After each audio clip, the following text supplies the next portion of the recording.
those people. Thank you for the cover. May I say hello to my dearest Susan Semakula. How are you? Hello, good morning, Rotarian. I'm almost okay. Good morning, Rotarian Susan. Good morning, Daybreakers. You mean Susan, will you go to Good Susan morning. So Jane you? has officially waited Susan Samula and Peter and David Semakula. by making them one and greeting Susan Semakula. That's a wedding of the year. Nice to know you are all awake this morning. It was a test. This is how we have Valentine's. We passed that. Assignment here Valentine's in Magezi. Hey. Good morning, Rotarian Beza. How are you? Good morning, Rotarian. Good morning, Yedi. Good morning, Yedi. How are you? Good morning, darlings. I'm blessed and highly favored. Good morning, sweetie. Thursday. Okay. Yep. Morning, my Where's land friend Edita. Oh, call yesterday. On the way. Okay. Knocking at the door. Okay. Rotarian Beza, good morning. Good morning, Rotarian Wax. Good morning. Let me hope I'm Patience, audible. good morning. Good morning, Jaja Mzungu. How are you? Jaja Mzungu, please behave yourself. We have been very organized here.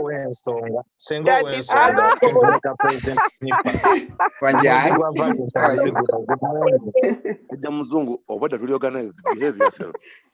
Wax, good morning. And again, we are going into the broadcasting house. So Jaja Mzungu, you're better off just waiting for that meza. Good morning, Rotarian Ruth. Thank you How very are much. you? Good morning, everyone. Jane and Good Patience, morning. I love you. Good morning. We love you Good more. morning, Jaja Mzungu. Jaja Mzungu. Jaja Mzungu. Yes, sir. You are most welcome. At this time, we have 30 seconds to the broadcasting house. Jaja Mzungu, how are you? Thank you very much, David. I'm quite fine.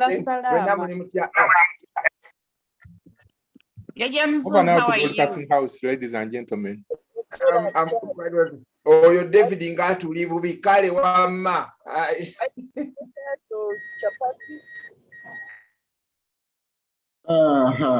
A very good morning to you, friends and comrades on call. What a day, what a joy it is to have daybreak with you this very, very morning. We are super joyed that you've chosen to be with us. Friends, allow me to draw your attention to the commencement of our fellowship, but I will never stop amplifying the gratitude of all the daybreakers to each and every single one of you that plug in to our fellowships every Thursday morning. So thank you very much. So we are still under the good stewardship of the blueberries, and with no much further ado, I would like to request Wax to guide us through the lineup for the Rotary norms. Over to you, Stephen Wax. Good morning, President. Am I audible? You are loud and clear. Go straight away. Thank you. Good morning, fellow Rotarians, Rotaractors, and friends. Our lineup is as follows. For the grace, will be led by Rotarian Faith Pishave. For the loyal toast, by MD May. For the four-way test, by Rotarian Julius. For the Rotary information, all Rotarians will participate. Introduction of the guest speaker by IPP Jameson Karimani. For the interaction by PN Dorothy Achan. For the vote of thanks by Rotarian Yerusa Yangoma. Statistic by Rotarian Irene Katende. And the final toast by Rotarian Mbeza. Rotarian Mbeza.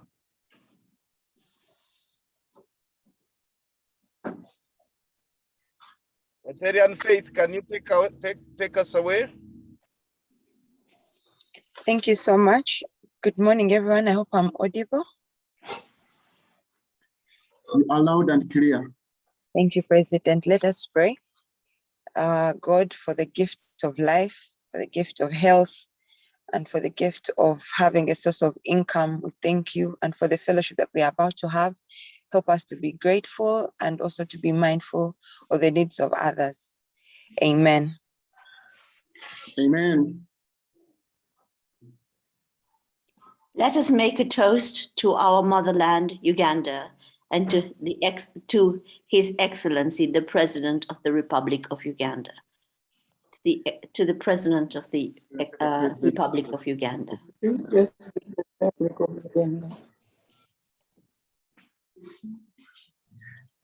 Good morning, Rotarians, Rotaractors, and friends on call. Let's recite the four-way test together. Of the things we think, say, or do. 1, is it the truth? 2, is it fair or concern? 3, will it be build goodwill and better friendship? 4, will it be beneficial or concerned? Over to you, President. Thank you very much, Bade Group Blueberries, for taking us through our Rotary norms. Once again, for those that have just joined us, allow me welcome and appreciate each and every single one of you for plugging in. Thank you very much, our Rotary leaders. Thank you very much, district officials, and everybody that has plugged in. We really, really appreciate you. It's right about now that I would like to request that we share together the Rotary information that could be available. So if you have Rotary information, I will request that you shoot your hand up. You'll be given a platform to voice the Rotary information that you have. Over to you, friends. We look forward to receiving Rotary information. Thank you very much, my friend Rotarian Sydney. Kindly share with us your Rotary information. Thank you, President. Good morning, ladies and gentlemen. The Rotary information I have this morning is to remind us of the Wanalei Climbing Challenge. That is a program organized by Rotary Club of Umbale in support of the bright and needy children. We are hiking Wanalei on the 26th of February as a fundraiser to the Education Fund. We have participation going for 30,000 shillings, and this comes with the vest and the cap, but the proceeds certainly go to the Education Fund. Feel free to reach out to me or your president for participation. Thank you. Thank you very much, PAG Sydney, for sharing with us that vital information. I will now welcome you, Rotarian Robert Odedo from Rotary Club of Maisha. Kindly share with us the Rotary information that you have. Thank you very much, President. It is an honor to be with you this morning, and greetings from Kampala, Maisha.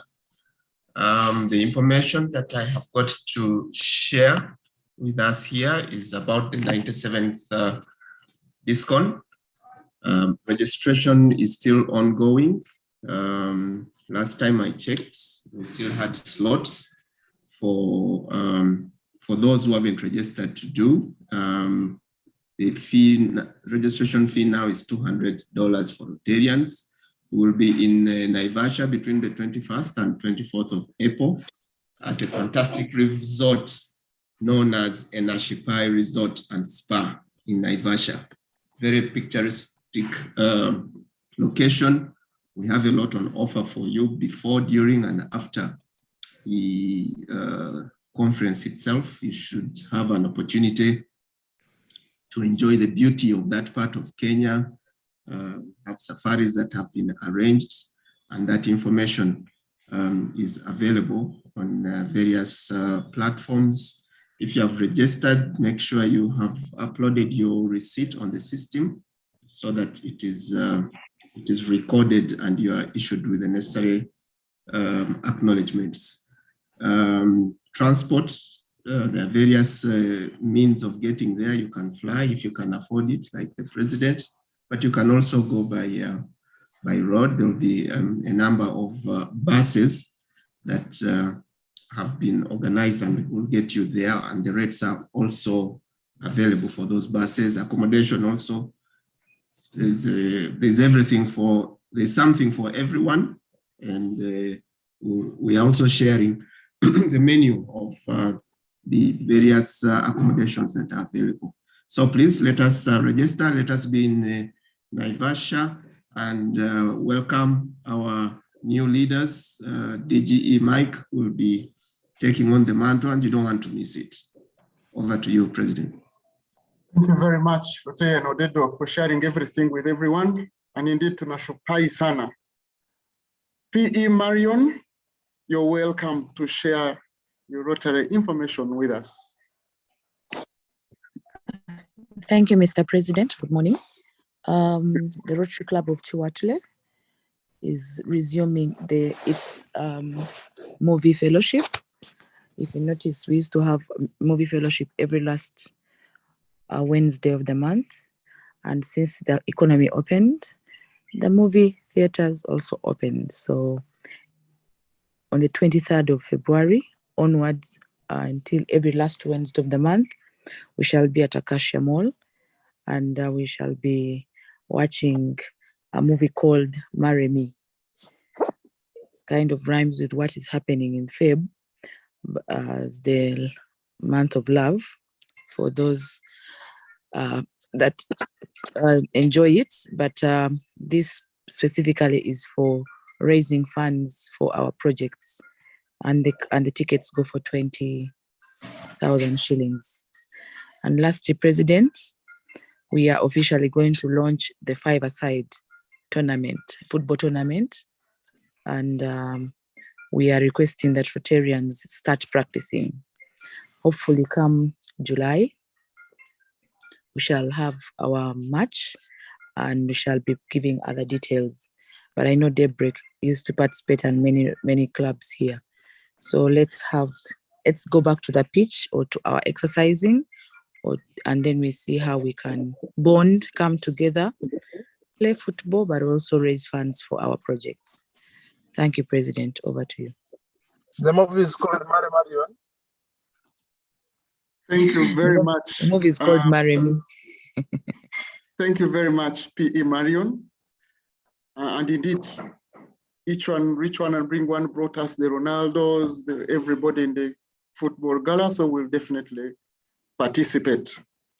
Friends, I don't seem to see any further hands. I will therefore request that should you have any other Rotary information, you are welcome to channel it through our chat section, and we will certainly give it the due attention that it deserves. But friends on call, allow me share a few exciting times that we have at Daybreak, and I'm glad to announce that, you know what, we are going physical again. So come next week on Thursday, we shall have our hybrid meeting. We shall meet physically, but also online. So we are going, after for so many months and years, we look forward to meeting physically again. We'll be meeting at Fairway Hotel, and our usual times, 7 to 8 a.m. So I know if we have enough room for each and every single one of you, you are welcome to come and fellowship with us.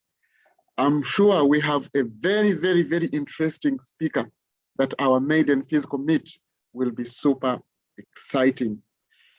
Allow me give a quick update on the operationalization of our newly constructed early childhood development centers. So Rotarians, should you have friends and colleagues and children that, you know, are around those particular areas that you're seeing on the screens, our ECDs are now operational. We look forward to officially commissioning them in April. We'll send you the details thereafter, but the schools are open. So make time to look at that. If you have a phone, take a photo of that screenshot and encourage children that you know that stay in and around those particular ECDs. The Mwami Nasarari is in Masaka. Salim Tejani is also in Masaka. Shamez is in Rubindi. Murani is in Kamuli. Lavji is in Kakumiro.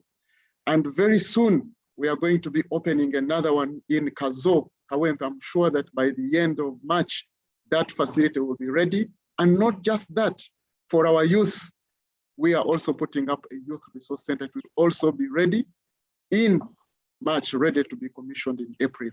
So please make it a point to rally our children so that they do not miss on this golden opportunity to be able to have their brains very well started on. Friends, this very day, we have a very interesting guest speaker. So allow me invite none other than IPP Jameson Karimani to introduce to us our guest speaker this morning. Jameson Karimani, over to you.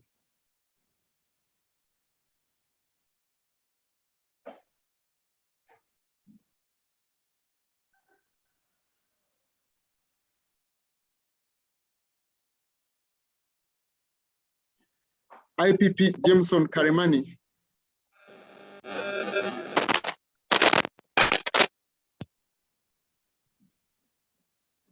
Good morning, President. Good morning, IPP. Oh, thank you. I was testing to know whether I'm on air. Good morning, Rotarians and guests this morning. It's an honor and an opportunity to present our guest speaker this morning on a topic which is Uganda private sector and the local content in the oil sector. And he will be speaking to us on opportunities and challenges. I would like to state on onset that the CV or the profile of our guest speaker this morning, if it was to be exhausted, it would be a presentation on its own, but allow me to try and condense it to a level where we can save time and go for the presentation itself. Honorable Dr. Eric Karohanga is an advocate of the courts of judicature. He's a founding chairperson is a founding member of Kampala Associated Advocates. He is a chairman of Uganda Chamber of Mines and Petroleum. He's a chairperson of Private Sector Foundation. Our guest speaker this morning is the chairperson governing council of Uganda Center for Arbitration and the Alternative Dispute Resolution. Our presenter is a chairperson of DFCU board. He's a chairperson of Iron Uganda, which is now known as Minet Uganda. Our presenter this morning is a chairperson of National Social Security Fund board. Our presenter this morning is the chairperson of Wenzor Mineral Water Board. Yeah. Our presenter this morning is the director and board member of Moya Safari Lodge.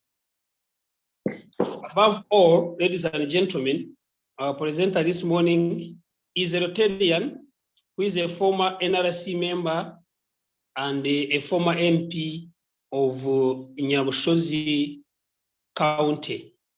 Allow me to take the opportunity to welcome our speaker this morning to share with us on the topic I have already highlighted. He's also General Consul of Seychelles, of course, Uganda's Consul to Seychelles. Honorable Dr. Eric Karohanga, you are welcome to speak to these distinguished guests, distinguished ladies and gentlemen this morning. You are most welcome, Honorable. Thank you. It's a great pleasure for me, Mr. President and fellow Rotarians, through you, Mr. President, and my introducer who has been so generous. to bring you greetings from the Rotary Club of Kampala and our president. This opportunity for us to talk to each other about these new opportunities which have come in our country are very important. So I have spent a lot of time of my personal life for the last, I must say, about 16 years or so, working with the oil industry. First, as a lawyer, and then quickly as the president of the company which discovered oil, called Hardman, was from Australia in 2006. And I participated in the prayers at Kororo, where we had to pray and thank God for giving us oil in 2006. On the 7th of October, 2006. The second ceremony which took place in Kororo was recently when we celebrated FID. So I have been involved since that time. And I would like to share with you what opportunities are available. But this is a very significant moment in the history of oil development, which, as you know, started very long time ago. The oils were discovered in Kibiro, largely by the Banyoro, during Kawarega's time and even before. And they named that place where they saw the oil coming, Kibiro, which means a place which is boiling.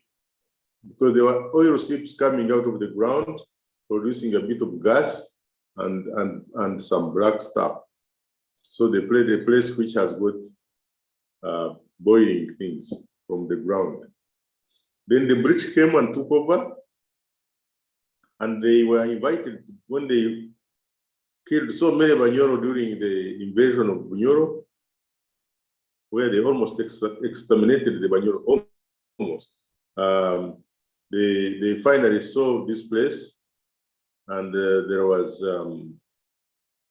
some geologists who came in the ministry and went and established some ships. Fortunately, the Second World War came. Thank God even for that war in a way, because it diverted their attention, and they decided to get the oil from Nigeria and those places for their main interest. Suffice it to mention to you that Nigeria never saw local content until after about 40 years. Everything was not negotiated in the interest of the Nigerian people. In our case here, we have negotiated local content even before we have started producing oil. So then they decided that Uganda should just be an agricultural place, cotton, tea, and coffee. And then they discovered Kirembe mines, and they decided to put a railway here. And that's how we were saved from getting our oil exploited and taken to develop places in the United Kingdom during colonialism. So this generation is lucky that it is it that is going to use this oil.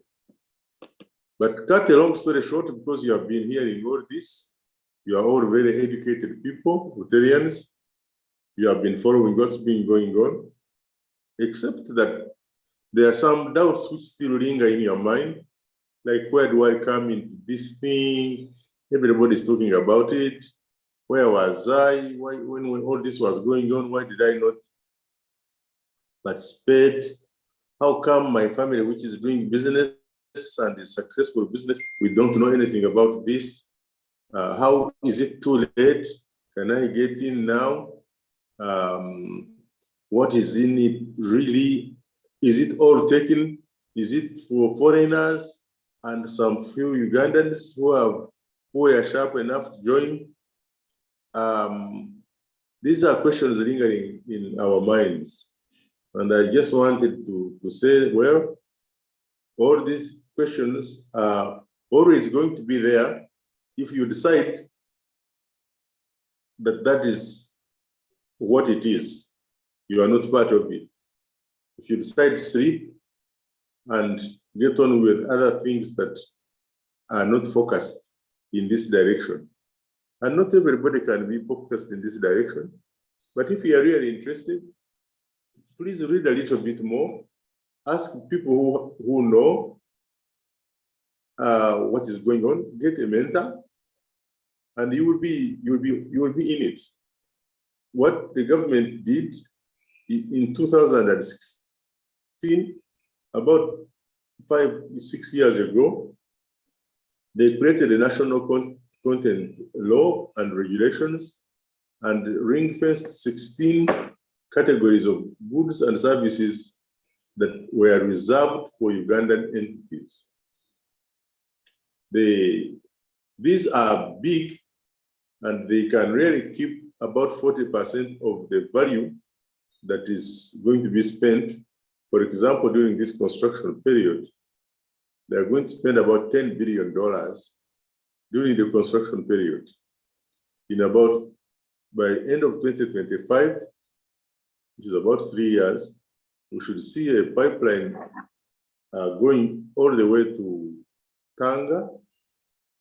Tanga now is a well-known place in Tanzania, it's a port. The journey for this pipeline is very long, 1,400 and about 1,550 kilometers. All of it is heated. They go on heating this oil because it is like shoe polish. So you have to keep melting it until it is liquid and can flow. And you have to put some pressure to make it flow to the Indian Ocean, where it will be loaded onto the tankers, huge oil tankers, about 5 million tons of oil on the tanker, and taken to the international market, to the refiners, to bring it back to us as oil products that you see in the petrol stations.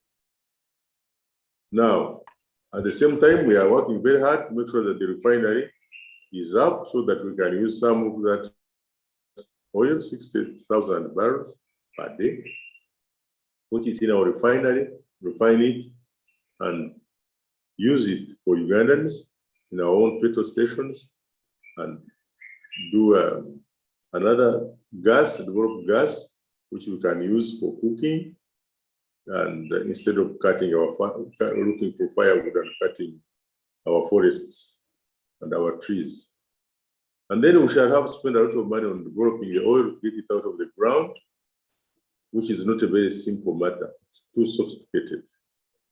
When the oil comes out of the ground, which is not easy, we have to bring a lot of rigs. That's most of the money is going to be spent there to get the oil that got put under Uganda, to get it out professionally, and that will be about 1.4 billion barrels.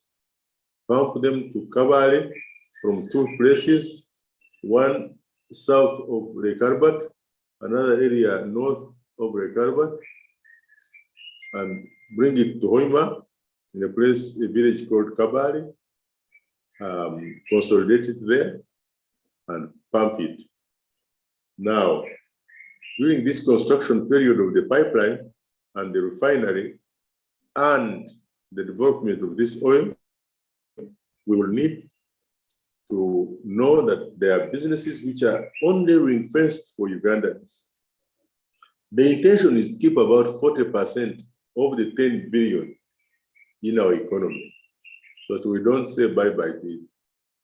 That's why I was celebrating that it wasn't discovered by the British, because all of it would have just gone away.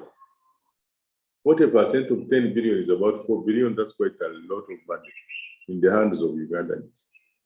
So companies, like if you are involved in security companies, you know that you can get some work to protect this pipeline, because it's going to pass through 10 districts, the pipeline, and there every part of it would need to be secured, because enemies can always come to disrupt and blow it up. So we need a lot of security companies. If you are in that industry, God bless. So if you are in foods and beverages, these people will need about 15,000 people in camps.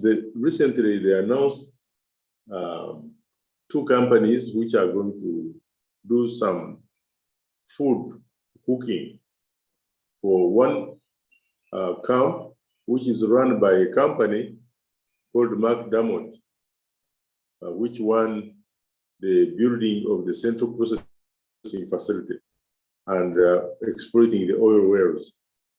They're going to have 4,000 people in their camp, just one camp.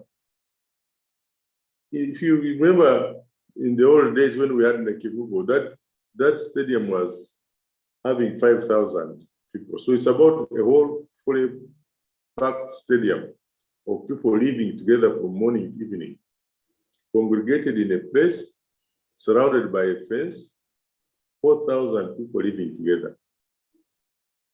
You can imagine from the point of view of medical challenges to food and beverages, to cooking, to removing that and making sure the food is tasty and does not, offend or does not cause stomach upset or food poisoning. And that, what type of food? Now, so oil companies, when they do this, they always import their food from international places where that food is certified. In the case of Uganda, our country, our government put their foot down and said, we have to use Ugandan food, certified or not certified. Cut a long story short, the oil companies have agreed. I think it is the first time any oil company in Africa has accepted to use local food. Now, when I say this, I think I'm resonating with you.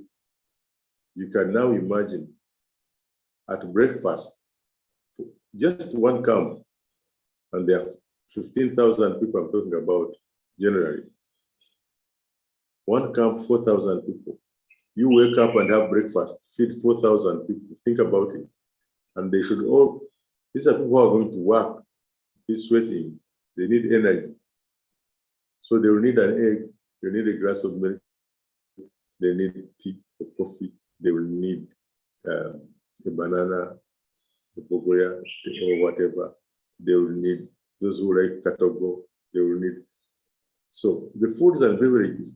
Now you imagine, apart from buying that food and cooking it and feeding it and all that, but imagine where to get that food from in our villages. So those who are doing banana plantations, those who are doing potatoes, those who are doing eggs, those who are doing milk, those who are growing their cows, and always, like me, where I come from, in Yapsos, people grow cows there. Just sing for them and look at them and appreciate their beauty and give them. But this time, people are looking at them as meat. They want the meat. President, this is a very big opportunity for people in fruit industry, in vegetables. I can't tell you how long the list for food is required. All that must be from Ugandans. And really here, it means that we have to look back on our empty land that you drive around, looking at the countryside, empty. So people are going to have to improve on this food. If we don't get the food, we will have to import it. So water supply. No, I cannot just finish this list. And each one of them, all this food is already earmarked and there. Then, of course, in that camp, apart from food, they have somewhere to sleep. They need bed sheets, they need showers, they need soap, they need toilet paper, they need everything. Imagine in a 4,000 camp, how much toilet paper is going to be required? How much soap? etc., etc. Then management of that human resource. Who is going to recruit these people, bring them and get jobs? Because we need human resource companies. So if you are in HR business, you are in business because these people are looking for people to employ. So there you are. You give them jobs. Then office supplies, fuel supply. There are people, surveyors, maybe in Rotary here. President, the surveyors now, they need to learn surveying for all that pipeline journey. Lawyers, there are 40 contracts to be finalized. Some of them are along the pipeline route. The clearing and forwarding business. Many Rotarians are in this industry, logistics business, clearing and forwarding. Imagine the equipment coming out of Mombasa. Some of it cannot go under our bridges. And so they have to create diversionary journeys to avoid the bridges. And for example, when these funny looking machines arrive and come through Ginger, they cannot come straight on the Ginger Road, Kampala Road. We have to find ways to get them to Hoima through other roads where we have to build those bridges and make sure that the heights, because on these roads, the heights, some of the bridges are crossing, so they cannot use the height on the roads. Some of the roads are, some of the equipment is too high. It cannot go through under some of these bridges. They bring crane hire, because this is all reserved for Ugandans to hire cranes. The cranes which will lift these things from vehicles and put them up and build the huge rigs. So we'll need, if you're in the crane hire business, you are in business. This is reserved for Ugandans. All the locally required and available construction materials must come from Uganda. So you can imagine blocks, what have you, sand. This sounds very, very basic, but this you can't do much without them. All the civil works that you are seeing in Tereng, in Kingfisher, at the airport, everything, all the civil works, all these machines you see making roads, like you have seen all the roads now being done largely by Chinese. Now, all the civil works have been ring-fenced for Ugandans. This is a big breakthrough for our engineers because they will be required to be employed there. Then all the environmental studies and impact assessment, social impact, this is again reserved for Ugandans. The ICT, all reserved for Ugandans. Waste management, I was telling you about the camp hosting 4,000 people. You can imagine the amount of waste per day, which is going to be deposited, dropped. The peelings of the matoke and potatoes, what people drop, somebody has to pick it up and use it. So all this is reserved for our people. Right now, as I speak to you, Ugandans are already, many of them, some of them, have already won big contracts. And I am happy because, and these contracts, Ugandans, which they have won, they cannot really raise the money. Because there is a group, a Ugandan group, which is teamed up with a Turkish group to build the 4,000-man camp by bringing in prefabs. And they have brought them, I've seen at the Entebbe airport, strange-looking aircraft from Russia, vomiting out huge things, which they have started to transport to Tereng to build a 4,000-man camp, where, you know, this is just going to be huge. And they contracted about 79 million. So The Ugandan portion is about close to 50 million. Now imagine, because it's a Ugandan company, they have the majority. Who is going to give you $50 million in Uganda? And what deposit can you put to justify getting that type of money? And so many Ugandan companies have to find partners who can vouchsafe for them. And it's working out. It's working out. So it means you have to do partnership.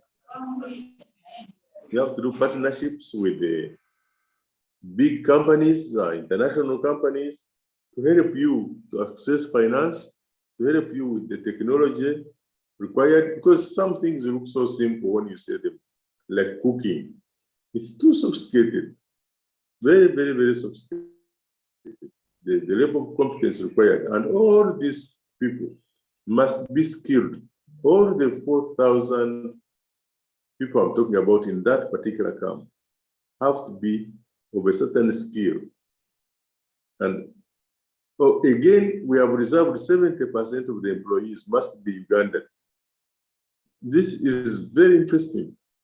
Now, by the time you are done with this, you ask now the question, how do really people participate?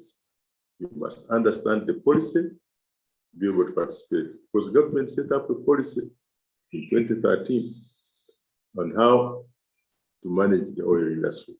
They put up legal and regulatory framework. All these are in place. Please understand them and read them. Undertake capacity building and benchmark and understand international practice of oil and gas.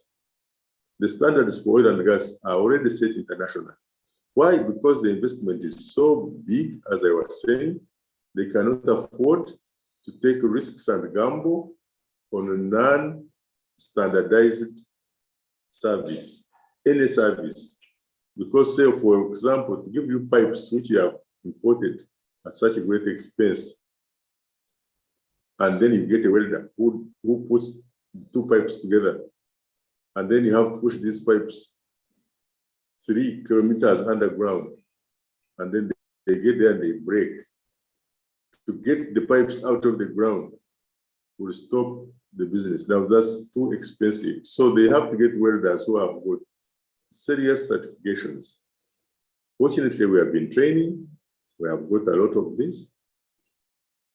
Then there are so many challenges where, like lawyers listening to me, there are going to be mergers, there are going to be disagreements for joint ventures, there are going to be construction law, taxation law, insurance law. The woman in Zimbabwe who has given away her land and is an illiterate woman, has been uprooted and resettled somewhere, has left her graves behind, doesn't understand English, is illiterate. Lawyers need to make sure that this woman is not taken advantage of, etc., etc. So there is an opportunity in Uganda of a lifetime of this generation. This construction of 3 years absorbing about 10 billion will never happen again. This opportunity will never happen. After 4 years, all these people will wind up, pack up their bags, and they will leave. And all the things they have built will be removed, and the place will be left as it was found. Because the area is a conservation area with animals and with one of our best in the country, one of the best in the world. So in this unique Rift Valley, where the Rift Valley was created, the Great East African Rift Valley, which collapsed about 22 to 25 million years ago, burying a lot of fossils. That's why they call it the Albertine graben. So graben means grave, where everything collapsed underground and was covered and turned into fossils, which have produced oil. all this beautiful area. You have many of you, I know for sure Ugandans don't travel a lot.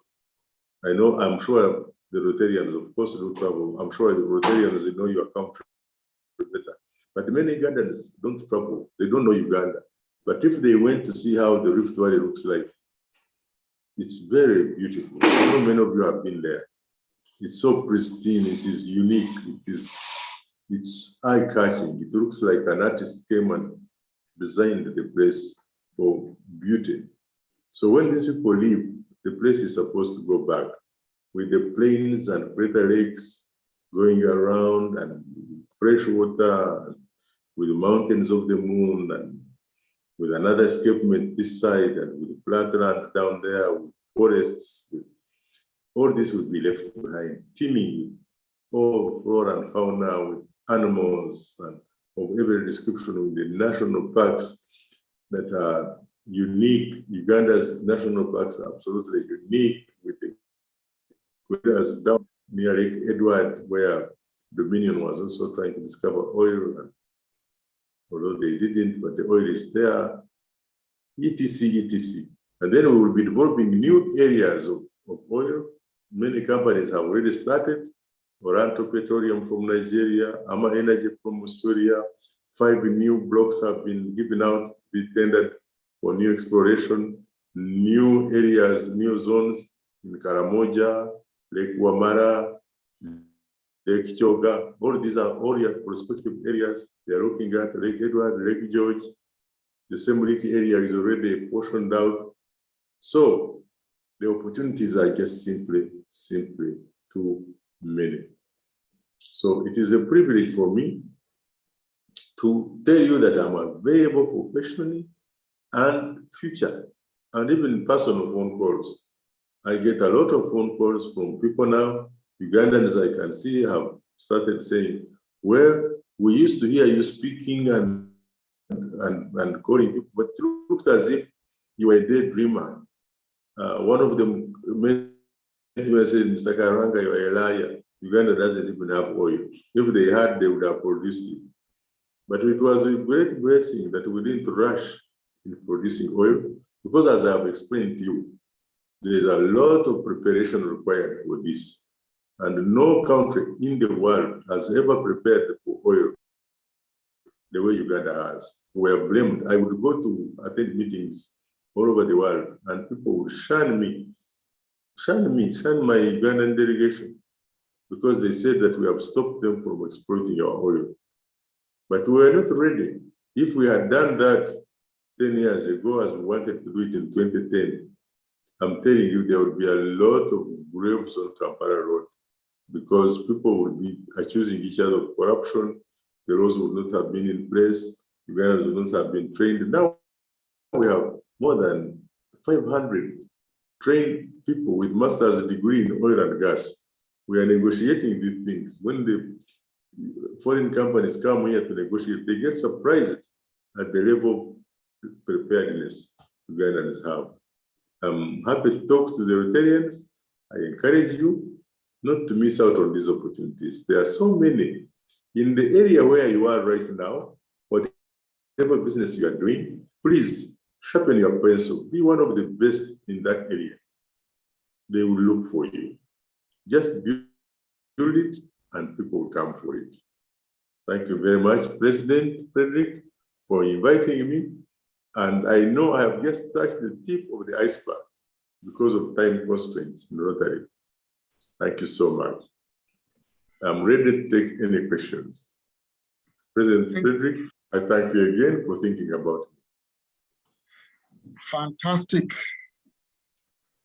Thank you very much, Honorable Dr. Erika Ruhanga, for really opening our eyes to what opportunities lie in front of our very eyes.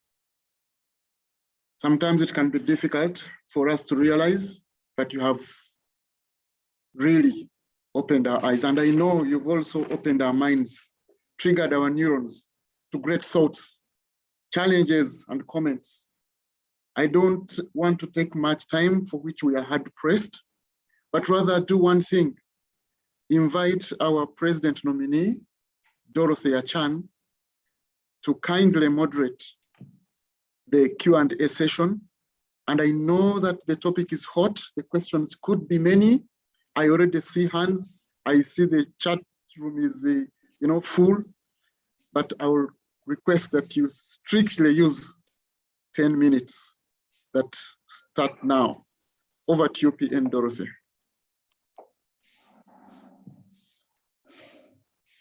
Thank you, my president. I'm called Dorothy Achan, and I'm going to take you through these questions and answers. And I think I can open up the questions in the chat room. I have, thank you, Dr. Eli, for the enlightenment. My question is, will government not come out again to say all this be executed by the army, leaving out our local people like they want to do for government contacts at the moment? Then another one is, Dr. Eli, you never disappoint. This is Harriet Navakoza Musoke of RC Kampala Arch. Then that is a comment, appreciation. Then another one is, I think you have mostly appreciations. Then another one, thanks for sharing this useful information with us, Honorable Dr. Eli Karuhanga. Is this true that the contract for catering services was awarded to a company from UAE? I think those are the questions we have for now. Please, Dr. Eli, respond to those ones. Okay, so let me start with the one of the Army. First of all, as you know, I am the chairman of Private Sector Foundation. And by the way, when the introducer was introducing me, he mentioned many companies where I have already stepped down so that I can concentrate on the work of Private Sector Foundation. Like Renzo Water, Nairobi's, and all those type of things. Because I want to put a lot of energy in growing our private sector. And even I've stepped down from chairing the DFCU group. I think if I spend a lot of time on Private Sector Foundation and the Chamber of Mines and Petroleum, where now I also stepped down as chairman, now I am a trustee, I think my energies that I have remaining should be spent on developing our general private sector. So the army, first of all, is a Ugandan army. And whatever the army does, whatever money they get from this will go towards strengthening our security, and it will be money staying in Uganda. However, between you and I as Rotarians, we speak openly. We have challenges with this policy. We have to put down on paper our request to meet the head of state and have a discussion with him about the army taking over construction of hospitals and schools. The private sector could have disappointed by building shoddy work at schools and hospitals, and were expensive, and we were using a lot of international companies. So I think the president got fed up and said, let the army do it, and also develop the internal capacity of our army, which is a big employer.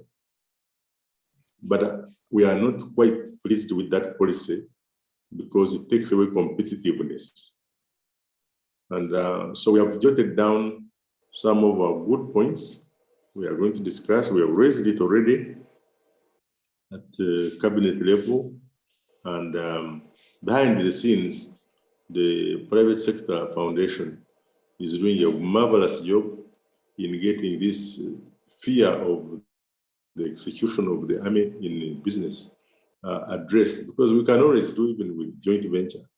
And actually, I must inform you that there is progress, because the National Enterprise Corporation has quite a lot of construction equipment now, and they are trying to learn how to build a railway, and that is not a bad thing. Other countries have done it, like China, but private sector will be involved. So do not fear.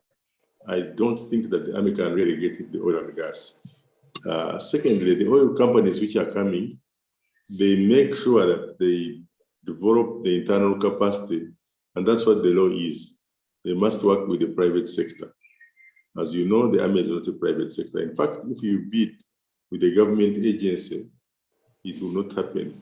We were all listening to this thing called FID, Final Investment Decision. Very many people still ask me, what is Final Investment Decision? Even people that you and I would think that they would know. I know Rotarians know what it is. But basically, it is finally, the decision has been taken to invest in Uganda by all the stakeholders, especially the foreign companies. They have decided billions to come into our country, having looked at our political risk, underground risk, above ground risk, security risk, infrastructure risk, etc. social risk, local population risk, where the oil is. They decided all these are tick, and judicial risk, legal risk. And then they decided to bring this money. And when they bring it, they want on FID day on the 1st of February, the government signed off the business of oil and gas, handed it over to private sector for the next 30 years. So private sector is going to decide who is going to do the business of construction, of catering, of this, of that I was talking about. So the army won't force its way to Total and say, this is our business, we are going to do this business. Even for security, Total is, and subcontractors of Total are all hiring private security. The army has a job to do in providing security and police as a general rule, but not as part of the business. So I hope that has cleared the army. Then this question of saying, I think it was Nyangoma, Italian Nyangoma, Yerusa, you said that, is it true that the contracts for catering services was awarded to a company from UAE? Yes, it is partly true, but it is actually wrong. It's partly true, but it's wrong. The company GCC is majority owned by Ugandans. Since 2010, they have been here catering for some of the business for Talo, and these are actually young Ugandans who managed to negotiate with a big company which is specialist worldwide in catering for oil companies. So they were able to convince them to do local content. They registered their local content company on Petroleum Authority register, and Petroleum Authority is very happy that a Ugandan company is in charge of this. But they were smart enough to keep the name GCC because it gives them the gravitas in banks to borrow money. These contracts, as I told you, they go up to above $50 million. These young men would never have been able to raise. But now they can go back to their partner joint venture company instead of borrowing from the banks, and borrow from such a company, from cash internal borrowing of the shareholders. And this gives us an opportunity to participate in oil and gas, and it gives Ugandans this chance. In fact, even MSL, which has also got the job, is also fully Ugandan. So the story about GCC being from UAE is partly correct, but it's totally wrong in their perception of not being a Ugandan company. It's a 100% Ugandan company. And I'm quite happy that it satisfies the requirement for local company that I was talking about on joint ventures. Please, if any Rotarian has an international company, please do a joint venture with them. I warn you though, that don't just sign any joint venture with the international companies without proper advice and these companies, they know what they're doing. They have been in the industry for a long time. They will put clauses in your agreement, which you cannot read as a lay person. Get proper professional legal advice. And look, not every lawyer understands oil and gas. So look for people who know what they're talking about, who know how to advise you before you jump into bed with an international company, because you don't want to disappoint. These opportunities are for only 3 years. After that, we shall just be getting money from oil as a government, which goes to central bank. And there will be very few people working in the oil and gas sector. So this is the chance. I keep on saying, please do not miss this opportunity. If you are producing eggs, please produce these eggs and make sure that they are standard eggs, not substandard eggs, which will be rejected on arrival. You are using trucks and you are driving and you're in transportation, make sure you have the tires.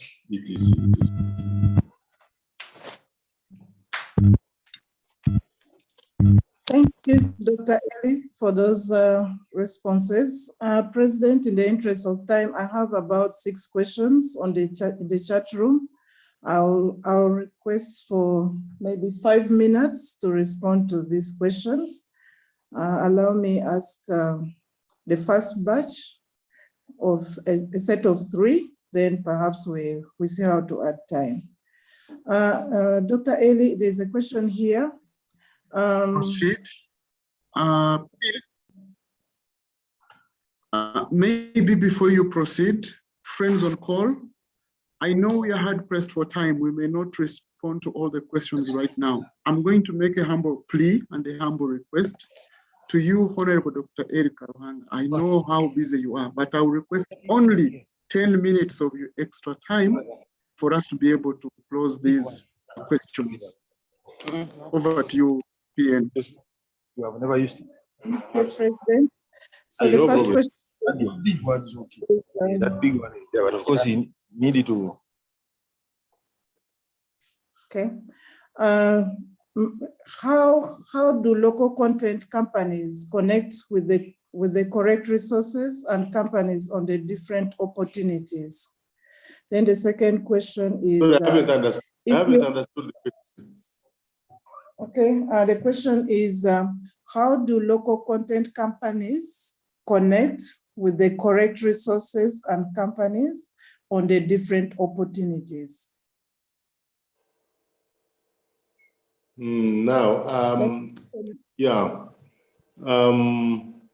think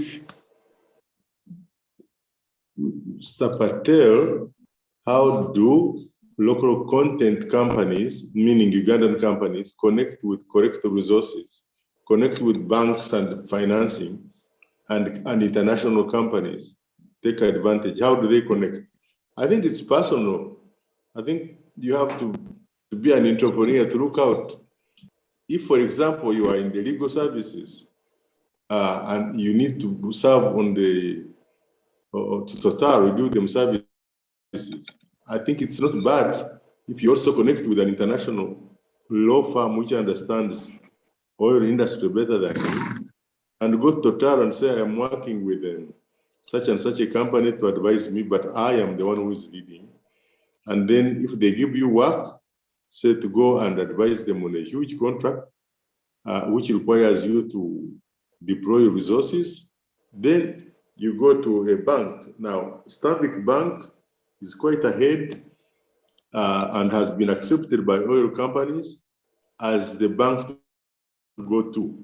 They don't accept other banks. Equity Bank also has put up resources for this. Standard Chartered Bank and Citibank. The other banks are still struggling to get into being believed that they can provide resources. So I might have forgotten one or two banks, but it would be nice for you. This is why I'm asking that you need really advice, be able to connect. Yes. Don't jump into the swimming pool if you don't know. Okay. Dr. Eli, another question is, if we are going to have the oil refined in Uganda, why would some of it be taken out through the pipeline to be refined from outside countries? Maybe I give you a second. David Asabo, we have a lot of oil. We cannot consume more of it. For us, we take only up to now 20,000 barrels per day. So we need, and we are going to be producing 60,000 so that we can sell some to our neighbors. So the oil we have is too much to be consumed in our region. So we need to sell it internationally. That's why we have to go through the expense of building a pipeline to take it to the world markets so that we can make money. And the investors who invested with us in Uganda, they also need a return on their investment. So they need their money as soon as possible. This is a long-term investment decision. So that is why we are sending our oil out. I hope that's clear. I think that clears the question. Then I have a question from Robert Kakembo, who is saying, I'm curious to know if a decision has been reached in regards to oil extraction methods, fracking versus traditional drilling. Please give some light on this. We cannot do fracking in Uganda because we don't have the ocean. Fracking is done for in oceans, but also in places like Canada, where they can do fracking by going very, very, very deep to the crust of the earth. We don't need to do that because it's very, very expensive. Our traditional drilling is very easy. By the way, for your information, we use only $1 to get 1 barrel out of the ground of oil in Uganda. In other countries and other places where oil is, they spend more than $15 per barrel to get the oil out of the ground. Our oil is shallow, and there is no need for us to think seriously about going to the cracks of the earth to look for oil. Ours is just here available. By the way, also very interesting for you to know, worldwide, if you sink a rig looking for oil or a well looking for oil, out of 100 times, you only get a chance in 15 times. So it's 15% success. In Uganda, our success story of looking for oil is at 88%, almost unprecedented. Did you know that the Americans went to Saudi Arabia to look for oil for so long and failed to find it, having sunk so many wells? And then they were told to leave. And the Saudis are the ones who just hired contractors and found oil. And now they have so much oil. So it's not easy to find oil, but in our situation, we are lucky. We can do traditional drilling and get oil. This is why you can see big companies like Total, like Sinop, with deep pockets. At a time when oil is not encouraged, they have decided to come to Uganda because it seems to me we have a huge resource, and we have only done 40% of exploration, and I think only maybe 10% of licensing. So there's quite a lot of work to be done.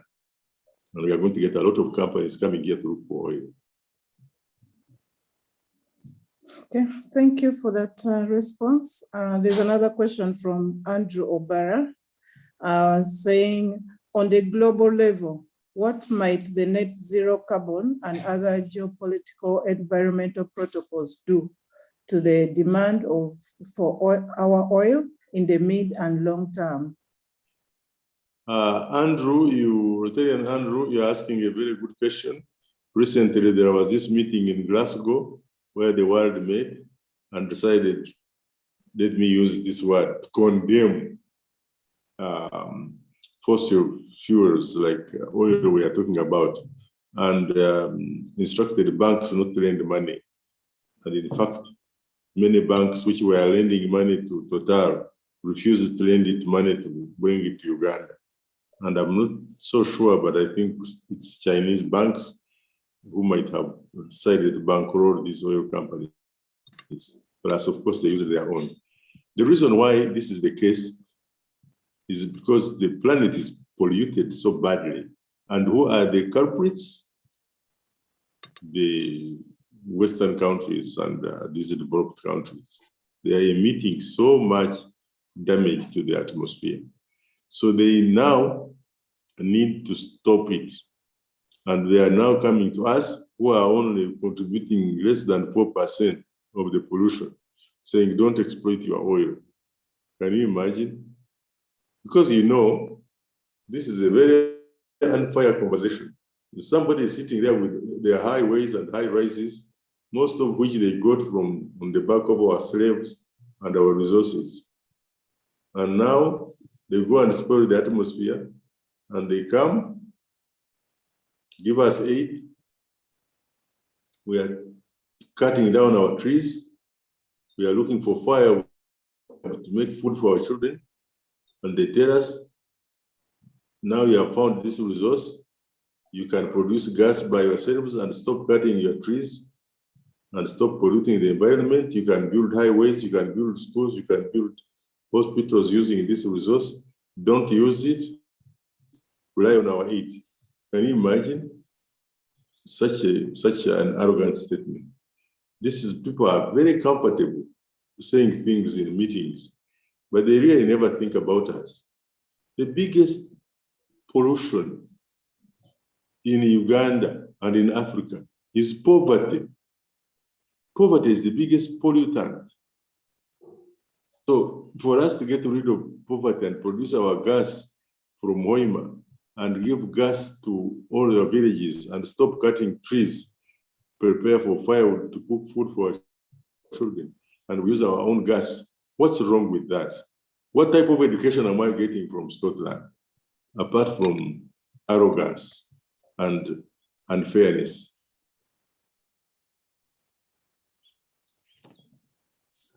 Thank you for that response. I think we are over our time. Let me pick one of the questions that seem to be burning here. There's a question from Emmanuel Sanyo. How possible is it for the education system that's heavily geared towards theoretical knowledge be overhauled now to technical? Will all these 500 master's degrees holders in oil and gas be well utilized? Is the Petroleum Institute upcountry well utilized? Is this achieving goals for our technical missions? What a good question, Emmanuel. The truth of the matter is that Chibumba and 30 other institutions which are training our people in skilling are strong. In fact, if you go to Chibumba and to see the equipment that is there, you will not believe it. You might think you are in Aberdeen. It is interesting what Uganda is doing. If you go to Entebbe now, Chibumba is far. If you go to Entebbe, to the department, to Petroleum Authority, and to the PEPD, Petroleum Department in Entebbe. I took a delegation from Seychelles because they have oil in the ocean, and the president told us to go and visit. We couldn't believe when I got there. We couldn't believe we were in Uganda. And those Seychelles have never stopped talking about it in international conferences. So we have a lot of people, we have capacity. Recently, the 30 institutions which are skilling have formed an association of skilling organizations in oil and gas, and they graciously asked me to accept to be their patron. So I'm in touch with all this skilling, and Private Sector Foundation has money for skilling, and we have given a lot of money to skilling our people. The 500 people with master's degree in oil and gas will be well utilized. In fact, they are already well utilized, and more will be utilized. But what is also great is to know that Uganda is the first country in this region to produce oil. And because of that, we are having a head start in the race to development, to the 100 meters race. We have a head start. And because we have a head start, we have an accumulation of skilled people. We will be the hub for oil. So the oil in Mozambique, in Tanzania, gas, and in Kenya, and in South Sudan, and in DRC, the gas in Rwanda, the oil in Burundi, Malawi, Zambia, where there is South Africa. Uganda has a head start. So Ugandans will be utilized worldwide and will be the center of oil and gas in this region. We will be the fulcrum upon which the petroleum industry is going to rotate. So we in Private Sector Foundation are working together with the Chamber of Mines and Petroleum to assure that Ugandans who are trained are appearing on the talent register, which the Petroleum Authority is keeping. And we have more than 3,000 people there. We also have close to 3,000 companies which are now registered on the National Supplier Database, which can qualify to work not only in Uganda, but worldwide, because their skill set has been tested, proved, and registered. This is an opportunity which puts our country ahead of others in the race for development. We have started 3 seconds ahead of others in a race of 100 meters. So I'm very glad. Thank you, Dr. Eli. Rotarians, friends, and guests, allow us a pause for now. Perhaps we shall continue after closing the official Rotary fellowship. Thank you, Dr. Eli, for responding to our questions. And I believe members have taken in the opportunities, and I believe they are going to participate and appreciate everything that is coming with the oil and gas. Thank you. Dorothy, thank you so much for inviting and taking charge of this. And Frederick, thank you for inviting me.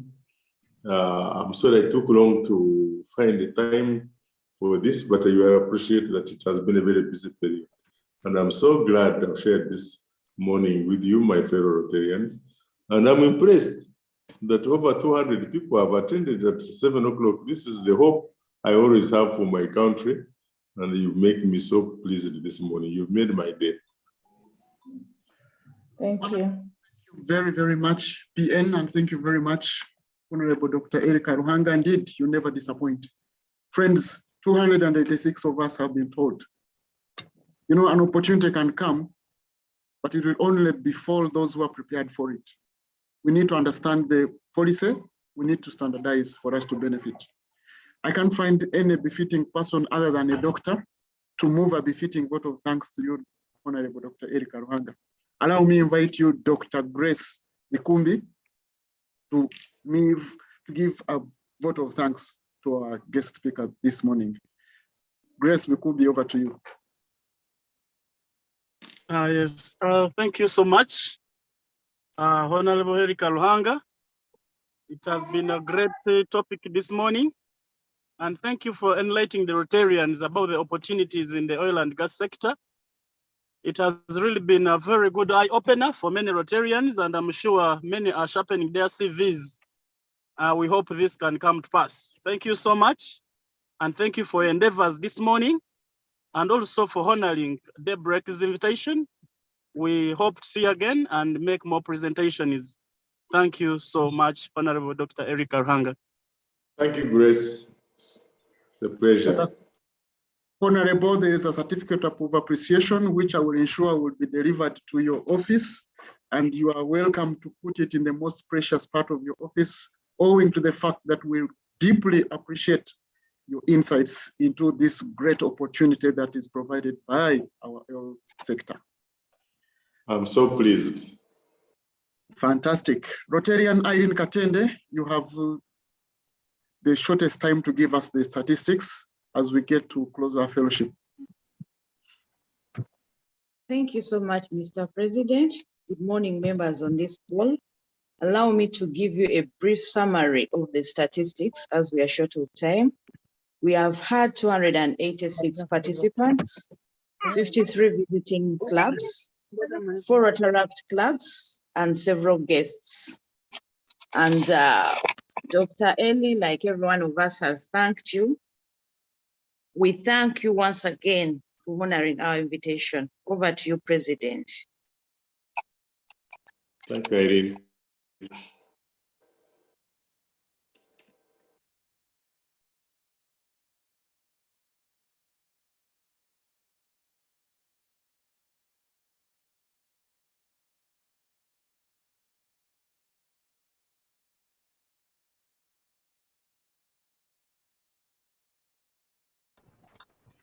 President Frederick, you seem to be muted. We can't hear you. Oh, my apologies. Thank you very much, Irene, and thank you very much, Rotarians that have joined us this morning.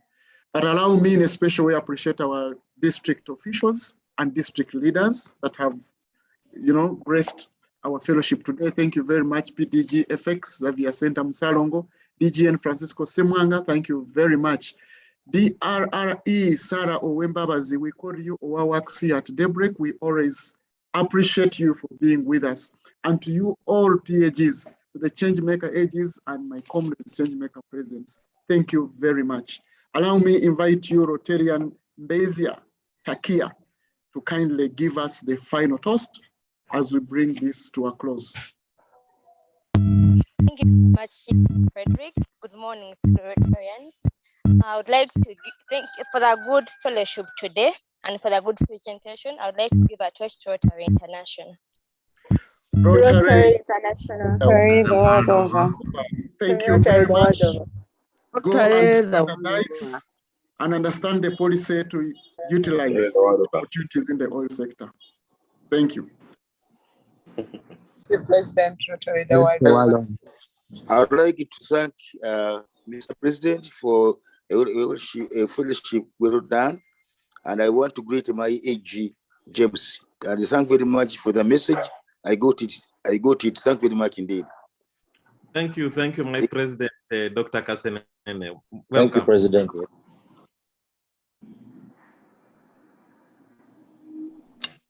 President, shall we continue with the questions? Please go right ahead. You will need to seek the indulgence of Dr. Eric Karuhanga for how many extra minutes he can give, because I know the questions here are too many. Honorable Dr. Eli, allow us a request for your time again. We have some questions pending in the chat room. We would like to ask them as well. Okay, it's my pleasure. Okay, thank you so much. Use this one. Okay, there is a question here. How can investment club savers get involved in this sector and in the Alberta region? That's a question from Mary Mahoro. Mary, first of all, investment clubs are very important. If members are not in investment clubs, please belong. And I know this very well because as a long-term serving chairman of DFCU, we've been involved in supporting investment clubs and making sure that they prosper and get very good benefit for their savings. And I always encourage all of the people I meet to participate in investment clubs. In fact, all these tall buildings you see in Nairobi, they belong to a group of women who started saving monies together in groups of about 20. They have saved quite a lot of money because the saving culture is not in Uganda. Ugandans enjoy themselves a lot. That's why the night industry is booming almost more than the day industry in Uganda. We are like Kinshasa. But please be part of the investment clubs. Now, how can they get involved in this sector and in the Albertine region? I don't know. There are many ways. I've already described the opportunities available. So it's really the investment club group which need to sit, because I know you always sit for meetings, and decide where you want to invest. Because, for example, you could put up a resort, a holiday resort in the Albertine Grabbing, and you will make money. Because all those people I was describing who are going to be in that area, and it's a tourism area. People will be there even after they build the oil and gone, the tourism will all flourish. We're going to get a lot of support internationally for tourism, because once people have known you have oil, they like to come and invest, and also to see our resources. Also, the land, the roads we have built there are so good. The internal capacity of Ugandans alone to come and visit in that area to see the oil and the gas area with all these nice roads which have been put there. You can't believe that escarpment, which was in 2006, rugged, and one day I was going there with when we were doing the exploration. Hey, I thought I was going to lose my life by overturning in those rugged roads. Now, it's a super highway. The challenge I'm seeing on TV now is accidents are too many because people are just flying and they are not following, they have not been trained in oil and gas. So it's the people who are just general people who are dying there. So invest there in tourism. That's one area. The other one is in food. That's another area, because even after the food supplies have run out of and the camps have closed, Ugandans will always have food, and you can export it. Because remember that most of our neighbors are looking for food badly. So that's an area that I think you should go to. I think there are so many opportunities I cannot go through. If you are professional, if you are a professional group of savers, think about, your engineering. If you are engineers and you are saving together, see, there's quite a lot of work. So yeah, first of all, set up the investment clubs and save together. That's great. Second, look at those unique opportunities. Thank you, Doctor, for that response. And this is from myself. We are looking as Ugandans to forward to seeing 2025. And in the eye of a simple Ugandan down there, we are looking at seeing oil prices come down. At the moment, we're seeing the oil prices rising now and again. What do you think the picture of oil prices will be at that time after we've started refining the oil in the country? No, the price for oil is always fluctuating. It goes down, it goes up, it goes down, it goes up, it goes down, it goes up. That is the nature of oil since oil was discovered. At the moment, it had gone down. Now it has started climbing, and it's being predicted to pass the 100 mark, $100 per barrel mark. Now I think it's around 80. This is very good for the oil prices. So don't worry about the oil prices. That's by its nature.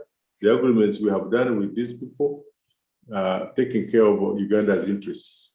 We say that if the oil gets a windfall, Uganda will share in the windfall. If the oil collapses, the Uganda will also make sure that they have a basic amount they're earning from it. Good. Yeah, thank you. I have some comments from Emmanuel Sanyo. I think you unmute and speak to the insurance that you've highlighted here on the chat room. If you're still there, Emmanuel, please unmute and speak to the insurance.